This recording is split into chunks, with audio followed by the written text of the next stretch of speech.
We want to consider today something more about the most dangerous thing in our lives that's destroying us. हम इस विषय पर आगे बढ़ना चाहते हैं।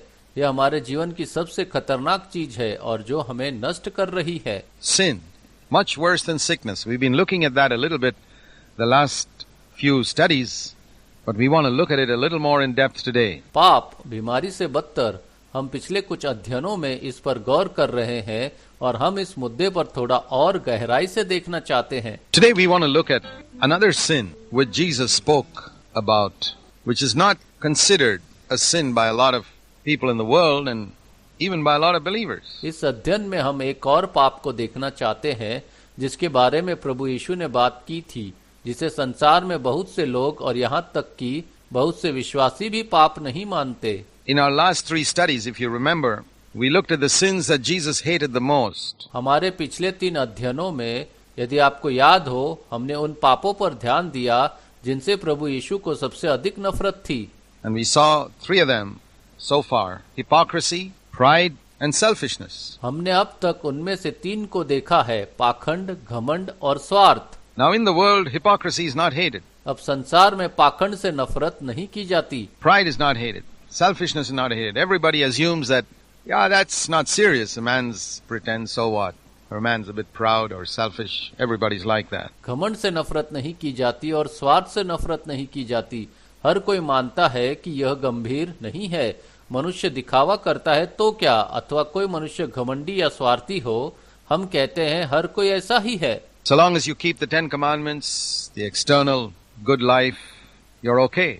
And unfortunately, a lot of believers think like that too. जब तक आप 10 आज्ञाओं, बाहरी अच्छे जीवन का पालन करते हैं, आप ठीक है। दुर्भाग्य से बहुत से विश्वासी भी ऐसा ही सोचते हैं। And therefore, the lives of many believers are only an external life. परिणाम स्वरूप कई विश्वासियों का जीवन केवल बाहरी है। There's nothing inward. They are saved only from the sins which are external. भीतर कुछ भी नहीं है, वे केवल उन पापों से बचाए जाते हैं जो बाहरी है। Thing that people could be saved from even under the law before Jesus came. उन चीजों से जिनसे लोगों को व्यवस्था के तहत बचाया जा सकता था, यहाँ तक कि प्रभु यीशु के आने से पहले भी। Under the law, people were saved from murder, adultery by the 10 commandments, by the law, but they couldn't be saved from inward sin, the really serious sins that were destroying us. व्यवस्था के तहत 10 आज्ञाओं द्वारा लोगों को हत्या और व्यभिचार से बचाया गया था, लेकिन व्यवस्था के तहत उन्हें आंतरिक पाप से बचाया नहीं जा सका, वास्तव में गंभीर पाप जो हमें नष्ट कर रहे हैं। And then the first page of the New Testament we read in Matthew 1:21 that Jesus means Savior who will save you, a person who will save you from your sins. नए नियम के पहले पृष्ठ पे हम मत्ती 1:21 में पढ़ते हैं कि यीशु का अर्थ है उद्धारकर्ता, एक ऐसा व्यक्ति जो आपको आपके पापों से बचाएगा। And so as I said before, if we don't understand what sin is, we'll never understand what Jesus has come to save us from. और इसलिए जैसा कि मैंने पहले कहा था, यदि आप नहीं समझते कि पाप क्या है, तो हम कभी नहीं समझ पाएंगे कि प्रभु यीशु हमें किससे बचाने आए हैं। He has come to save us from sin. But what is sin? वह हमें पाप से बचाने आए हैं, लेकिन पाप क्या है? Now we see it a little more clearly. अब हम इसे थोड़ा और स्पष्ट रूप से देखते हैं। Sin is pretending, being a hypocrite. He's come to save us from that. पाप दिखावा है, पाखंडी होना, वो हमें उससे बचाने आए हैं। Sin is pride. Jesus has come to save us from every type of pride. Physical pride, spiritual pride, intellectual pride. पाप घमंड है। प्रभु यीशु हमें हर प्रकार के घमंड, शारीरिक घमंड, आध्यात्मिक घमंड, बौद्धिक घमंड से बचाने आए हैं। He's come to save us from selfishness, from thinking just about ourselves. वह हमें स्वार्थ से बचाने आए हैं, सिर्फ अपने बारे में सोचने से। And today I want to speak about hatred. इस अध्ययन में मैं आपसे नफरत के बारे में बात करना चाहता हूँ। Now, a lot of people do not think of hatred as a sin. बहुत से लोग नफरत को पाप नहीं मानते। The New Testament says that he who hates his brother is a murderer. नया नियम कहता है कि जो अपने भाई से बैर रखता है वह हत्यारा है। It's as serious as that. 1 John 3 verse 15. पहला यूहन्ना 3 अध्याय 15 वचन, यह उतना ही गंभीर है। If you hate a person, it is equivalent to murdering him. Maybe you don't have the opportunity to murder him. Maybe you're afraid that if you murder him, you'd get caught. You wouldn't mind somebody else killing him. यदि आप किसी व्यक्ति से नफरत करते हैं तो यह उसकी हत्या करने के बराबर है। हो सकता है कि आपके पास उसकी हत्या करने का अवसर न हो। शायद तुम्हें डर है कि अगर तुम उसकी हत्या करोगे तो पकड़े जाओगे। आपको कोई आपत्ति नहीं होगी कि कोई और उसे मार डाले। Or his having some misfortune. That's how you know whether you hate a person. या उसके साथ कोई अनहोनी हो जाए, इस तरह आप जान सकते हैं कि आप किसी व्यक्ति से नफरत करते हैं या नहीं। Sometimes we may say, well, I don't hate anybody, really. कभी कभी हम कह सकते हैं, वैसे मैं वास्तव में किसी से नफरत नहीं करता। But just ask yourself this. Somebody who's done some harm to you or to your family. लेकिन बस अपने आप से यह पूछे, किसी ने आपको या आपके परिवार को कुछ नुकसान पहुंचाया हो। Maybe some relative who's cheated you. हो सकता है कि किसी रिश्तेदार ने आपको धोखा दिया हो। Maybe somebody who's done some real harm to you. Maybe somebody who spoiled your reputation or pushed you down in your job. Maybe your boss or landlord or someone who's done some harm to हो you. सकता है कि किसी ने आपको वास्तव में कुछ नुकसान पहुंचाया हो सकता है कि किसी ने आपकी प्रतिष्ठा खराब कर दी हो या आपको आपकी नौकरी से नीचे ढकेल दिया हो सकता है कि आपका बॉस या मकान मालिक या कोई ऐसा व्यक्ति जिसने आपको कुछ नुकसान पहुंचाया हो। And you say, yeah, I've forgiven आप him. कहते हैं, हाँ, मैंने उसे माफ कर दिया है। But when you hear that some calamity happened to him, do you feel a little happy? परंतु जब तुम सुनते हो कि उस पर कोई विपत्ति आई है, तो क्या तुम्हें कुछ खुशी होती है? If you feel happy, you know what that shows? यदि आप खुश महसूस करते हैं तो क्या आप जानते हैं कि यह क्या दर्शाता है? That shows that you really hate him. इससे पता चलता है कि आप वास्तव में उससे नफरत करते हैं। Because you will never be happy when a calamity comes on your son or daughter, someone you love. जब आपके बेटे या बेटी या आपके किसी प्रिय व्यक्ति पर कोई विपत्ति आएगी तो आप कभी भी खुश नहीं होंगे। You can never be happy when a calamity or accident or misfortune comes to somebody you love. जब कोई आपदा या दुर्घटना या अनहोनी आपके किसी प्रिय व्यक्ति के पास आती है तो आप कभी भी खुश नहीं होंगे। Why are you happy when it happens to that person whom you say you've forgiven? जब ऐसा उस व्यक्ति के साथ होता है जिसे आप कहते हैं कि आपने उसे माफ कर दिया है, तो आप खुश क्यों होते हैं? No, it really proves that you hate him. नहीं, यह वास्तव में साबित करता है कि आप उससे नफरत करते हैं। Or it could be another way.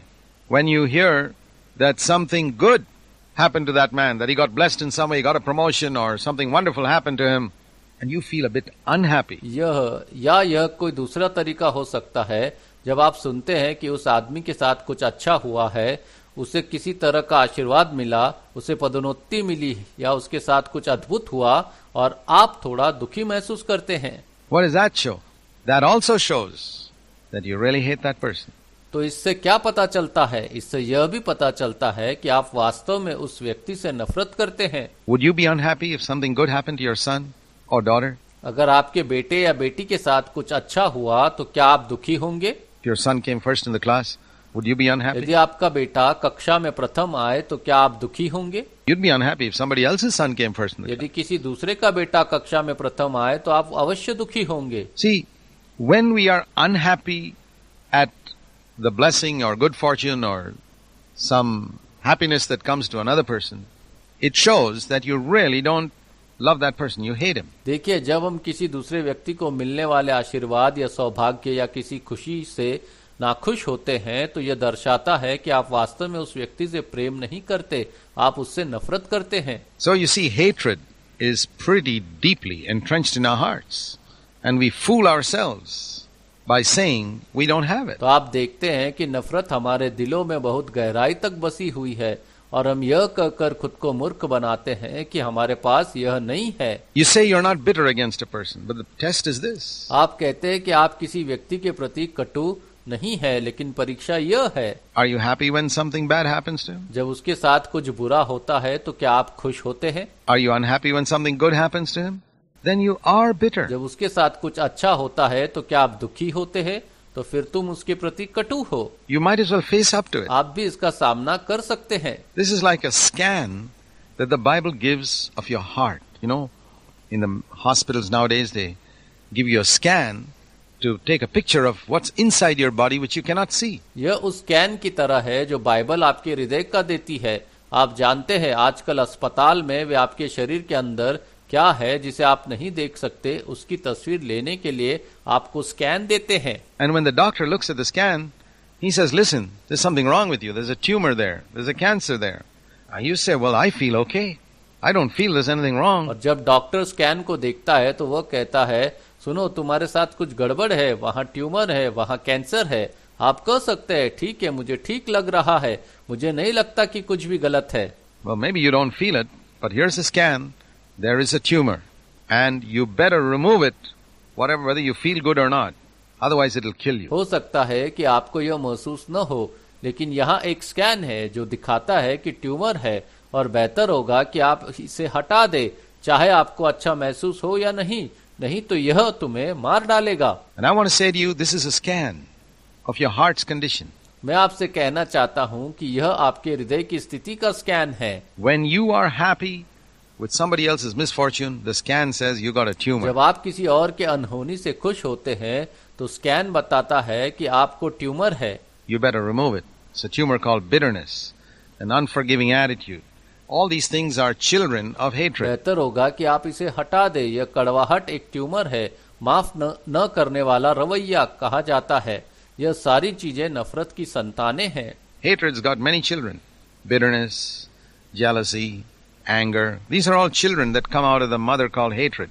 And an unforgiving attitude. नफरत के कई संतानें होती है. कड़वाहट, ईर्ष्या, गुस्सा, ये सभी बच्चे माँ से आते हैं जिन्हें नफरत और माफ न करने वाला रवैया कहा जाता है. And the manifestation is, as I said, that you're happy when something bad happens to somebody else, or you're unhappy when something good happens to somebody else. अभिव्यक्ति यह है, जैसा कि मैंने पहले कहा था, कि जब किसी और के साथ कुछ बुरा होता है तो आप खुश होते हैं, या जब किसी और के साथ कुछ अच्छा होता है तो आप दुखी होते हैं. And we must be sensitive. Jesus has come to save us from that. हमें संवेदनशील होना चाहिए. प्रभु यीशु हमें उससे बचाने आए हैं. You see, God is love. The Bible says that again and again. आप देखते हैं कि परमेश्वर प्रेम है. बाइबल ऐसा बार बार कहती है. If God is love, tell me the answer to this question. What is Satan? यदि परमेश्वर प्रेम है तो मुझे इस प्रश्न का उत्तर बताओ, शैतान क्या है? Even a child can answer that one. What's the opposite of love? Hatred. यहाँ तक कि एक बच्चा भी इसका उत्तर दे सकता है. प्रेम का विरोधार्थी क्या है? नफरत. If God is full of love, what is Satan full of? Hatred. यदि परमेश्वर प्रेम से भरे हैं तो शैतान किससे भरा है? नफरत से. So, when you got hatred in your heart, and how do you know you have it? Well, these children are being born through you. Bitterness, jealousy, an unforgiving attitude. What does it prove? जब आपके हृदय में नफरत है तो आप कैसे जानते हैं कि यह आपके अंदर है? खैर, ये बच्चे आपके माध्यम से पैदा हो रहे हैं. कड़वाहट, ईर्ष्या, एक माफ न करने वाला रवैया, इससे क्या सिद्ध होता है? It proves that you're in fellowship with Satan, whether you know it or not. यह सिद्ध करता है कि आप शैतान के साथ संगति में है, चाहे आप इसे जानते हो या नहीं. And these things are so deeply entrenched in us that it's impossible for us to be saved from it unless Jesus saves us. Do you know that salvation from hatred is impossible? ये चीजें हमारे अंदर इतनी गहराई से समाई हुई है कि जब तक प्रभु यीशु हमें नहीं बचाते, हमारा इससे बचना असंभव है. क्या आप जानते हैं कि नफरत से मुक्ति असंभव है? You can control your anger. You can control your bitterness and keep it inside. आप अपने क्रोध को नियंत्रित कर सकते हैं. आप अपनी कड़वाहट को नियंत्रित कर सकते हैं और इसे अपने अंदर रख सकते हैं. But that's just like being constipated. लेकिन वह कब्ज होने जैसा ही है. You have all that rubbish inside, but it doesn't mean you're clean. आपके अंदर वह सब कूड़ा कचरा है, लेकिन इसका मतलब यह नहीं है कि आप साफ हैं. What's use keeping the anger inside and not being cleansed? क्रोध को अंदर ही रखने और शुद्ध न होने से क्या लाभ? Or keeping the jealousy inside and say, well, I don't manifest it outwardly. It's still there within. या ईर्ष्या को अंदर रख कर यह कहना, ठीक है, मैं इसे बाहर प्रकट नहीं करता, वह अभी भी भीतर मौजूद है. If the sickness is within, it'll still kill you, even if there's no external symptom. यदि बीमारी भीतर है तब भी यह आपको मार डालेगी, भले ही कोई बाहरी लक्षण न हो. And who knows whether it's within you or not? You yourself. और कौन जानता है कि वह तुम्हारे भीतर है या नहीं? आप खुद. Nobody else may know whether it's within or not, but you know very well whether it's there within you or not. कोई और नहीं जानता कि यह आपके भीतर है या नहीं, लेकिन आप अच्छी तरह जानते हैं कि यह आपके भीतर है या नहीं। And that's why we have to be extremely careful whenever we detect that we've got a wrong attitude towards somebody. इसलिए जब भी हमें अपने भीतर किसी के प्रति गलत नजरिया दिखे तो हमें बेहद सावधान रहना होगा। And it's usually towards people who have harmed us in some way in the past. यह आमतौर पर उन लोगों के प्रति होता है जिन्होंने अतीत में हमें किसी तरह से नुकसान पहुंचाया है। Jesus spoke about that man who caught another person by the throat because he owed him a little bit of money, but he himself had been forgiven so much by the king. प्रभु यीशु ने उस आदमी के बारे में बात की जिसने दूसरे व्यक्ति का गला पकड़ लिया क्योंकि उस पर उसका थोड़ा सा पैसा बकाया था, लेकिन राजा ने उसे बहुत कुछ माफ कर दिया था। And he didn't cleanse that wrong attitude in his heart, and the result was he finally ended up in jail, having to pay back to the king all that large amount that he owed the king. उसने अपने हृदय से उस गलत मनोवृत्ति को शुद्ध नहीं किया और इसका परिणाम यह हुआ कि अंततः उसे जेल जाना पड़ा और उसे राजा को वो सारी बड़ी रकम चुकानी पड़ी जो उस पर बकाया थी। And Jesus was teaching there, be careful about a little wrong attitude towards another person. प्रभु यीशु वहाँ किसी दूसरे व्यक्ति के प्रति थोड़े से गलत रवैये से सावधान रहने की शिक्षा दे रहे हैं। You have an attitude where you're trying to catch somebody by the throat because you feel he owes you something? Yeah, be careful there. क्या आपकी ऐसी मनोवृत्ति है कि आप किसी का गला पकड़ने की कोशिश कर रहे हैं क्योंकि आपको लगता है कि उस पर आपका कुछ बकाया है? हाँ, वहाँ सावधान रहे। It's not a question of cutting off the fruit. यह फल काटने का सवाल नहीं है। It's a question of making the tree यह good. पेड़ को अच्छा बनाने का प्रश्न है। You know, Jesus said, make the tree good. Don't just cut off the fruit and put some good fruit hanging on the tree and fool people that you're a good आप person. जानते हैं कि प्रभु यीशु ने कहा था कि पेड़ को अच्छा बनाओ, बस फल काटकर कुछ अच्छे फल पेड़ पर मत लटकाओ और लोगों को मूर्ख मत बनाओ कि तुम एक अच्छे इंसान हो। Remember what Jesus said in Matthew chapter 15? He said, out of the heart proceeds evil thoughts. Matthew 15:18. The things that proceed from the heart. Verse 19, evil thoughts, murders. These are what defile the man. याद रखे प्रभु यीशु ने क्या कहा था, बुरे विचार हृदय से निकलते हैं। मत्ती 15:18। वे कौन सी बातें हैं जो हृदय से निकलती है? बुरे विचार, हत्याएं, यही मनुष्य को अशुद्ध करते हैं। मत्ती 15:19। You got to cleanse your heart.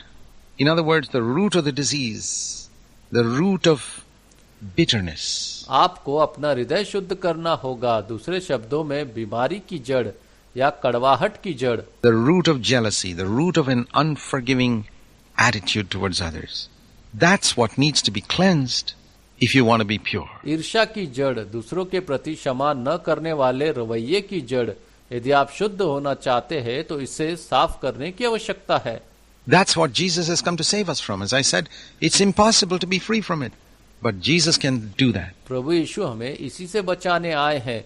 जैसा कि मैंने कहा, इससे मुक्त होना असंभव है, लेकिन प्रभु यीशु आपके लिए ऐसा कर सकते हैं। He has come to do what is humanly speaking impossible. वह करने आए हैं जिसे मानवीय दृष्टि से असंभव कहा जा सकता है। He has come to save us from the sin of hatred. वह हमें नफरत के पाप से बचाने आए हैं। First of all, we need to confess, Lord, I thought I had forgiven that person. I haven't really.